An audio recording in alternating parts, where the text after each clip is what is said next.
भक्तों, आप सभी को देव प्रबोधनी एकादशी, जिसे देव उठनी एकादशी भी कहा जाता है, कि ढेरों शुभकामनाएं एवं बधाइयां आप सभी का स्वागत है शक्ति का ज्ञान चैनल पर एक और नई वीडियो के साथ। भक्तों, आज के इस वीडियो में हम बात करेंगे कि देव प्रबोधिनी एकादशी किस दिन है, अर्थात देव उठनी एकादशी किस दिन है।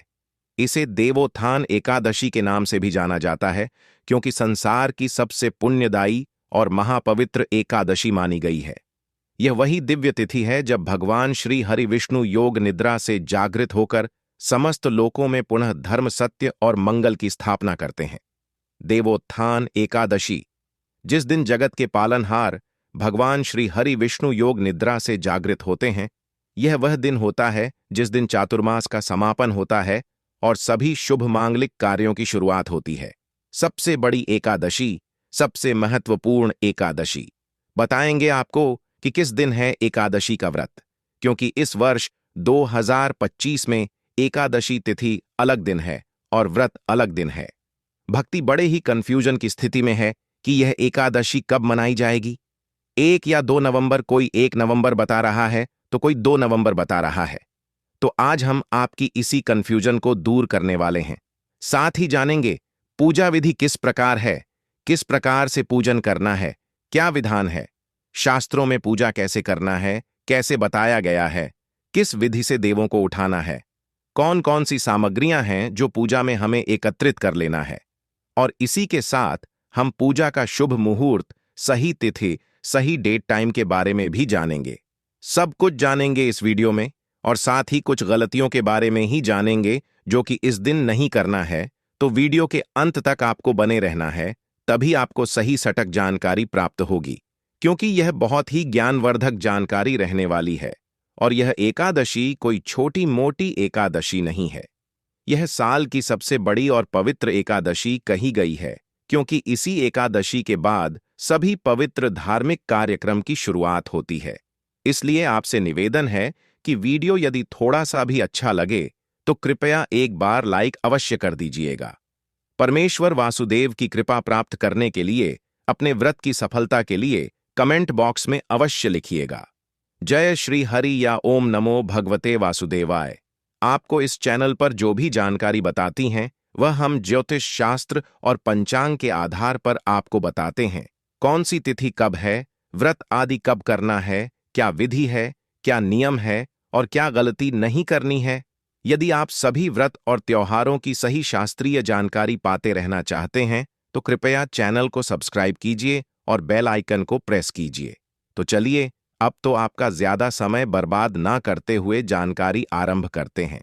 लेकिन जानकारी आरंभ करने से पहले जान लेते हैं पूजा का शुभ मुहूर्त, सही डेट टाइम, अभिजीत मुहूर्त, व्रत पारण का मुहूर्त, संपूर्ण मुहूर्त के बारे में। उसके बाद सारी जानकारी हम आपको वीडियो के आगे बताएंगे।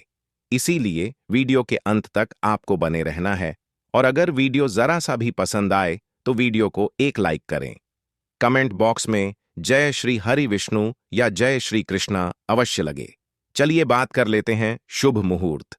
प्रिय भक्तों, इस वर्ष देवउठनी एकादशी 2025 का पवित्र पर्व 2 नवंबर 2025 रविवार के दिन मनाया जाएगा। यह एकादशी कार्तिक मास के शुक्ल पक्ष की एकादशी तिथि को आती है, जिसे देव प्रबोधिनी एकादशी या देवोत्थान एकादशी भी कहा जाता है। इस दिन भगवान श्री हरि विष्णु योग निद्रा से जागृत होकर सृष्टि के सभी शुभ कार्यों का संचालन पुनः आरंभ करते हैं।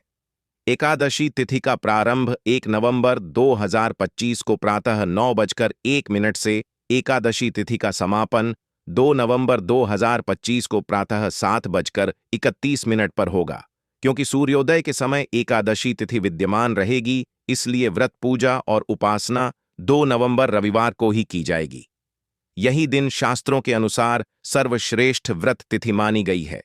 पूजा का शुभ मुहूर्त 2 नवंबर 2025 रविवार देवोठनी एकादशी के दिन प्रातःकाल स्नान के बाद स्वच्छ वस्त्र पहने, भगवान श्री हरि विष्णु और तुलसी माता का पूजन करें। पूजन का श्रेष्ठ समय प्रातः 6:15 से जो 8:45 पर तक रहेगा। इस समय पूजा, संकल्प, तुलसी विवाह, दीपदान और हरि नाम संकीर्तन करना अत्यंत शुभ फलदायी होता है। दशमी तिथि की जानकारी। व्रत की तैयारी।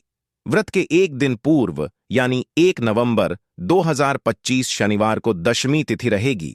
यह तिथि प्रातः 91 बजे तक रहेगी। दशमी के दिन शाम से ही लहसुन, प्याज, मांसाहार, मदिरा, चावल, मसूर, दाल आदि का त्याग करें। केवल एक समय सात्विक भोजन करें और मन, वाणी, कर्म से संयम रखें। यही दशमी से प्रारंभ हुआ नियम आपको व्रत में पूर्ण सफलता देता है। व्रत पारण। व्रत खोलने का मुहूर्त देवउठनी एकादशी का व्रत द्वादशी तिथि में खोला जाता है। इस वर्ष द्वादशी तिथि 3 नवंबर 2025 सोमवार को रहेगी। पारण का शुभ समय सुबह 7:30 से 9:30 तक उत्तम रहेगा।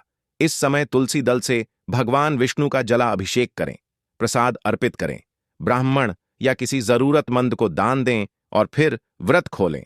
बात करते हैं आने वाली एकादशी। प्रिय भक्तों, यह कार्तिक का महीना चल रहा है। कार्तिक का महीना बहुत ही पुण्यदायी है। इसका महत्व आप पिछले कई वीडियो में समझ चुके होंगे। प्रतिदिन कार्तिक महात्म्य में भी इसका वर्णन आ ही रहा है। इस मास में 2 एकादशियां आती हैं। यह दोनों ही एकादशियां श्रेष्ठ फल प्रदान करने वाली हैं। और जो दूसरी है, जो आने वाली एकादशी है ना, इसके फल की तुलना तो किसी के साथ की ही नहीं जा सकती। अगर आप इस पर ध्यान देंगे, गौर करेंगे, तो इसका पुण्य फल निर्जला एकादशी से भी अधिक कहा गया है।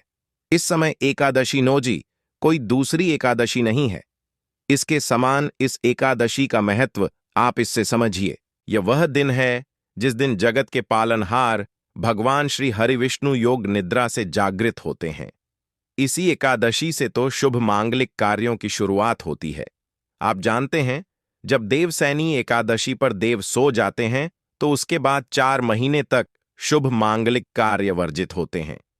और देव उठनी एकादशी जब आती है, कार्तिक मास के शुक्ल पक्ष की एकादशी, इसमें इस एकादशी पर भगवान का पूजन करने के बाद देवों को उठाया जाता है रात्रिकाल को, और तब देव उठते हैं। तो इस तिथि का महत्व बहुत अधिक है। इस तिथि का पुण्य एक लाइन में कहूं तो इतना अधिक है कि यह एक एकादशी आपको सभी तीर्थों का स्नान और दर्शन का फल घर बैठे प्रदान कर देती है। यदि आप इस एक एकादशी का व्रत कर लेते हैं ना, तो शास्त्र कहते हैं कि आपको गंगा, यमुना, बड़े तीर्थ संगम प्रयागराज आदि में स्नान करने का, दान करने का और जो दर्शन करने का फल है ना, वह इस एकादशी का केवल एक व्रत करने मात्र से ही घर बैठे प्राप्त हो जाता है। यहां तक वर्णन आता है शास्त्रों में कि जो गंगा स्नान का फल है, संगम का फल है। अन्य तीर्थों का जो फल है वह तब तक ही दिखता है जब तक चर्चा देव प्रबोधनी के फल की ना हो। जब आप देव प्रबोधनी के फल की चर्चा करेंगे तो वह सब फल नगण्य हैं। तो आप सोचिए, कहां कहां जाते हैं आप प्रभु का आशीर्वाद प्राप्त करने के लिए। यह एकादशी ऐसी है जो आपको घर बैठे ही भगवान हरि के उस आशीर्वाद को प्राप्त करा सकती है। यह एकादशी ऐसी है जिसको यदि विधि से किया जाए तो यह आपके 100 जन्मों के पापों को धो देती है। इस एकादशी की महिमा तो इस प्रकार से कही गई है कि यदि एक वक्त का भोजन करें। देखिए, इस एकादशी का जो व्रत है ना, वह 3 प्रकार से कहा गया है। 3 प्रकार से कैसे? एक कहा गया है एक वक्त भोजन अर्थात कभी भी कर लें। दूसरा कहा गया है रात्रियाल को चंद्र दर्शन भोजन। और तीसरा कहा गया है फल आहारी, जिसमें बिल्कुल भी आहार ना लिया जाए। अब जैसे जैसे आप व्रत करते हैं वैसे वैसे इस एकादशी का फल है। जब आप फलाहारी करते हैं तो आप अपने पितरों के साथ आपके जो पूर्वज हैं उनके 2000 वर्षों को सुधार देते हैं। आपके पिछले 7 पीढ़ी के पूर्वज जो रहे होंगे ना, वह भी वैकुंठ में वास करते हैं। अगर आप इस एकादशी का विधि विधान से पूजन कर लेते हैं, विधि विधान से इस एकादशी का व्रत कर लेते हैं, शास्त्र यह भी कहते हैं कि जब आप इस एकादशी का व्रत करने का संकल्प मात्र कर लेते हैं तो उस संकल्प से ही आपके पिछले 7 जन्मों के पाप नष्ट हो जाते हैं। इतना महत्व है इस एकादशी का, और इसका महत्व तो इतना अधिक है, देवउठनी एकादशी के दिन भगवान श्री हरि विष्णु योग निद्रा से जागते हैं। चातुर्मास 4 महीने तक भगवान विष्णु क्षीर सागर में शेषनाग की शैया पर योग निद्रा में रहते हैं। इन 4 महीनों में कोई भी शुभ कार्य जैसे विवाह, गृह प्रवेश, यज्ञ, संस्कार आदि नहीं किए जाते। जैसे ही देव उठनी एकादशी आती है, भगवान श्री हरि विष्णु जागृत होकर सृष्टि के कार्य पुनः संभालते हैं। इसलिए इस दिन से सभी शुभ और मांगलिक कार्यों की पुनः शुरुआत होती है। और आप लोगों में से बहुत ऐसे लोग हैं जिन्होंने इस एकादशी के समय जो नियम पूर्ण किए जाते हैं न वह उठा रखे होंगे। जब देवशयनी एकादशी आती है, देव शयन करते हैं, चातुर्मास की शुरुआत होती है। तो जो चातुर्मास के नियम होते हैं ना, बहुत से नियम होते हैं कि आपने कुछ खाने की वस्तु त्यागी हो, प्रिय वस्तु त्यागी हो तो क्या करना चाहिए, किस वस्तु के त्याग से क्या करना चाहिए, किस वस्तु के त्यागी को क्या करना चाहिए। साथ ही जो और इस चीज में जानकारी कि आपने जो नियम धारण किए हैं, किसी ने दूर्वा अंकुर का धारण किया होगा, उसका क्या करना चाहिए, कैसे चातुर्मास के नियम पूर्ण करने चाहिए, इनकी क्या विधि है, क्या फल है, क्या नियम है, इस एकादशी पर क्या दान करने से क्या मिलता है, इस एकादशी पर क्या कर्म करने से क्या मिलता है, इस एकादशी पर क्या नहीं करने से क्या मिलता है। ऐसे बहुत बड़ा विस्तृत विवरण है पुराण के अंदर अंदर, इसका सब कुछ हम आपको बताएंगे।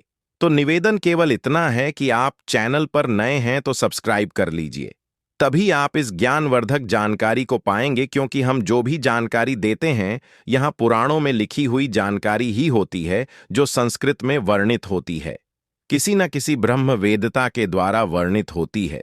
कुछ जानकारियां नारद जी द्वारा कही गई हैं, कुछ जानकारियां ब्रह्मदेव द्वारा लिखित हैं, कुछ सूत जी के माध्यम से हमारे सामने आ रही हैं।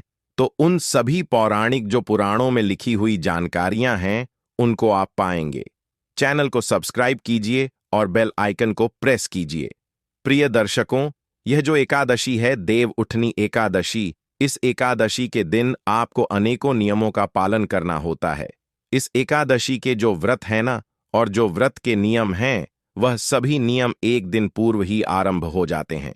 ब्रह्मदेव कहते हैं स्वयं कि हे नारद, यह एकादशी पापों को हरने वाली है, पुण्य और मुक्ति देने वाली। इसका जो महात्म्य यदि सुन लेता है, आप व्रत तो छोड़िए, केवल महात्म्य सुन लेने मात्र से, अर्थात इसकी कथा का भी यदि कोई श्रवण कर लेता है तो उस कथा का महत्व इतना अधिक है कि उस कथा के श्रवण करने मात्र से ही मनुष्य गौदान का फल प्राप्त करता है। एक जो चेतावनी रूप है वह भी बता दूं, यहाँ पे जो स्वयं ब्रह्मदेव द्वारा कहा गया है कि यदि व्रत भ्रष्ट हो जाए तो व्रत करने वाला अंधा या कौड़ी हो जाता है, तो ध्यान दीजिएगा, व्रत करने वाले सभी लोग कि व्रत जो है ना वह सही विधि से कीजिएगा और इसमें डरिएगा नहीं, ऐसा नहीं। कई बार क्या करते हैं, इन चीजों को सुनकर लोग डर जाते हैं, अरे यार गलती हो गई तो ये तो दिक्कत हो जाएगी, हमें तो उल्टा पाप लग जाएगा। अरे भाई गलती होगी कैसे, डरिए मत, ना सावधान रहिए, क्या खाना है क्या नहीं खाना है, किन नियमों का पालन करना है, ध्यान दीजिए, गलती नहीं होगी। इस डर से आप व्रत ही न करें तो व्रत न करने वाले का तो और भी बड़ा पाप कहा गया है।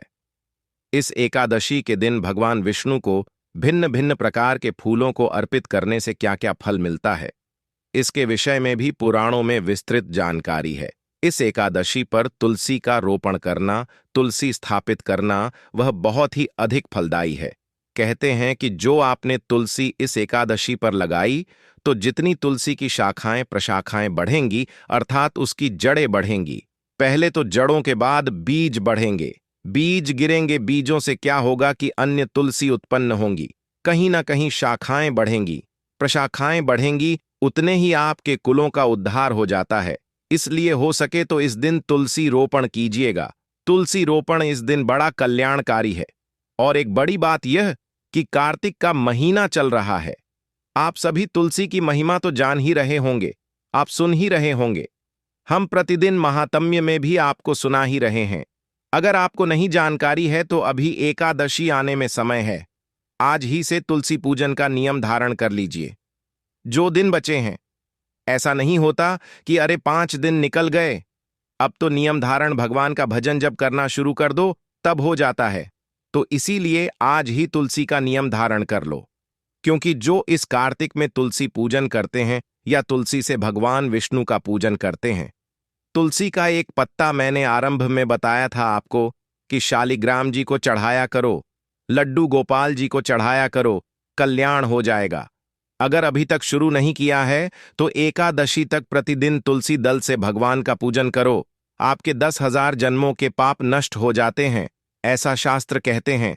तुलसी दर्शन, तुलसी स्पर्श करने से, कथा कहने से, तुलसी जी की कथा भी मैं आज से आपके लिए ले आया हूं। तुलसी जी की कथा को, इसको प्रतिदिन कहिएगा। 2 कथाएं हैं तुलसी जी की, दोनों कथाएं सुनिएगा, बड़ा ही कल्याणकारी है। उन कथाओं को अगले 15 दिन सुनिए, पूर्णिमा तक आपका उद्धार निश्चित है। भगवान हरि का आशीर्वाद चाहते हैं तो तुलसी की वह कथाएं मां तुलसी में ध्यान रमाते हुए, भगवान हरि में ध्यान रमाते हुए सुनिएगा। यह हम पुराणों से बता रहे हैं, और जब कथा सुनेंगे ना आप इस एकादशी की, तो वहां भी इन सब वर्णनों को सुनेंगे आप। बड़े ही उत्तम प्रसंग हैं। इसकी कथा साधारण नहीं है और छोटी नहीं है, विस्तृत कथा है। अब बात करते हैं इसके एकादशी के नियम क्या हैं। देखिए, जिस दिन आप व्रत करेंगे उस दिन के नियम तो बताएं।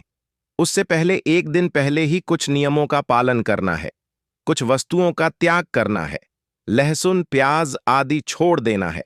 1 दिन पहले ही 1 वक्त का भोजन करना चाहिए। रात्रि को आहार, अन्न आदि ग्रहण नहीं करना चाहिए। 1 दिन पूर्व ही कांस्य के वस्तु का प्रयोग त्याग देना चाहिए।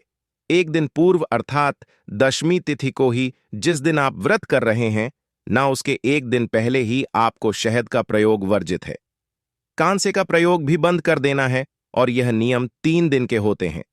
प्रिय दर्शकों, ऐसा नहीं कि दशमी तिथि को ही छोड़ना है। दशमी तिथि अर्थात व्रत के 1 दिन पहले प्रयोग नहीं करना। दूसरा, इसके बाद जो अगली तिथि आएगी, जिस दिन एकादशी का हम व्रत कर रहे हैं, उस दिन प्रयोग नहीं करना, और जिस दिन पारण कर रहे हैं उस दिन प्रयोग नहीं करना, क्योंकि एकादशी का व्रत साधारण नहीं, यह एक त्रिदशीय विधान है। 3 दिन का विधान है इसका, जिसके नियम शुरू होते हैं 1 दिन पूर्व से। आप जो लोग, बहुत से ऐसे भी हैं जो मांसाहार करते हैं, मदिरापान करते हैं, पर एकादशी व्रत भी करते हैं, उनके लिए यही कहूंगा, अगर जीवन भर के लिए छोड़ सके तो छोड़ दीजिए। पर फिर भी प्रभु इच्छा है, आप व्रत करते हैं, अच्छी बात है, लेकिन 1 दिन पूर्व आपको त्याग अवश्य करना चाहिए। ऐसा नहीं कि आज आप मदिरापान भी करें, मांसाहार भी करें और कल एकादशी व्रत कर लें। कोई लाभ नहीं है, अनुचित है। 1 दिन पूर्व आपको त्याग करना चाहिए।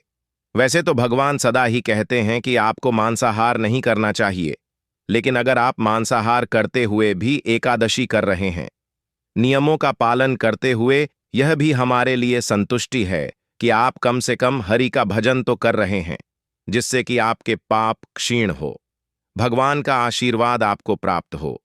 तो आप 1 दिन पूर्व अवश्य ही इसका त्याग कीजिएगा। मसूर की दाल का त्याग है, बैंगन का त्याग है, मूली का त्याग है, जो 1 दिन पूर्व भी आपको नहीं खाने चाहिए। एकादशी का व्रत आप जिस दिन कर रहे हैं ना, उससे 1 दिन पहले ही इनको छोड़ देना चाहिए।